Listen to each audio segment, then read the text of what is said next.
আমাদের কলাইচণ্ডী মা। শ্রী শ্রী কলাইচণ্ডী মা, আপনি আমাদের গ্রামের দেবী, তা সবার জানা। আনুমানিক 100 বছর প্রতিষ্ঠিত আপনি।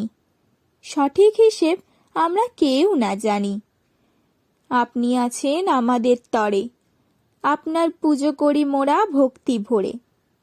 নেই কোনো রূপ, নেই কোনো আকার, ছিল ছোট্ট একটি ঘর আপনার থাকার। অবশেষে 100 বৎসর পরে সারা জাগালেন গ্রামবাসীদের মনের ঘরে। গড়তে নিজের ঘর, সবাই গলায় আপনি তুলেছেন স্বর।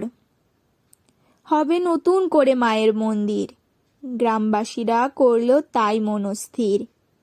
প্রায় 1 বছর পূর্বে শুরু হয়েছে নির্মাণ, আর থাকবে না আপনার অভিমান।